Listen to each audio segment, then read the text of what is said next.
Hi అండి. ఈరోజైతే tiffin ఏం చేయట్లేదు, పులగం చేద్దాం అనుకుంటున్నాను. ఇదిగో ఫస్ట్ అయితే పెసరపప్పు బాగా ఫ్రై చేసుకోవాలి. సిమ్లో పెట్టుకొని బాగా వేపుకోవాలి. చాలా టైం పడుతుంది, స్లోగా చేసుకోవాలండి. హైలో పెడితే మాడిపోతుంది మళ్ళీను.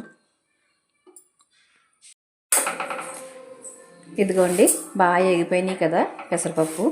ఇలా వేగడానికి 10 నిమిషాలు పట్టిందండి. ఓపికగా వేపుకోవాలి, మాడిపోతా లేకపోతేనా. ఇప్పుడు ఈ గ్లాస్తో 2 గ్లాసులు పెసరపప్పు తీసుకున్నాను. ఇదే గ్లాస్తో 1 గ్లాసు బియ్యం తీసుకోవాలి. గ్యాస్ కట్టేసుకుని బియ్యం వేపుకోకూడదండి. ఇప్పుడు బాగా కడిగేసుకోవాలి. 3 సార్లు కడిగానండి. కడిగేసి అప్పుడు మళ్ళీ మంచి వాటర్ వేసేసి బాగా ఉడికించుకోవాలి.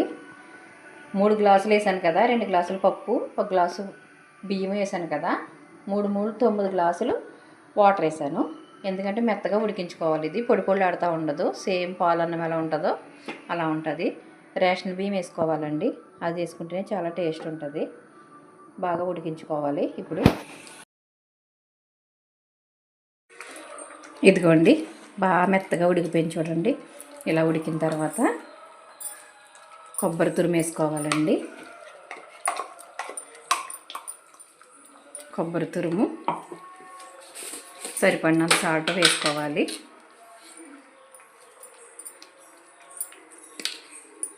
వేసుకుని బాగా కలుపుకోండి.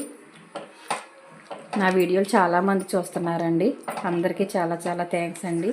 ఇంకా అలాగే సపోర్ట్ చేయండి. నా వీడియో నచ్చితే కనుక లైక్ చేయండి, షేర్ చేయండి, సబ్స్క్రైబ్ చేసుకోండి. ప్లీజ్ సపోర్ట్ చేయండి నన్ను. ఇదిగోండి, ఇంకొక 2 నిమిషాలు ఉంచుకొని దించేసుకోవచ్చు. ఇప్పుడు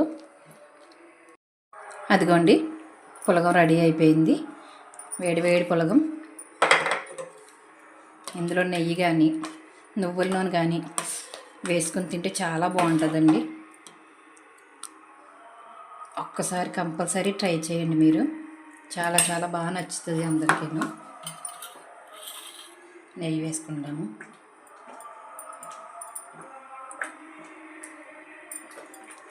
వేడి వేడి పొంగల్ రెడీ.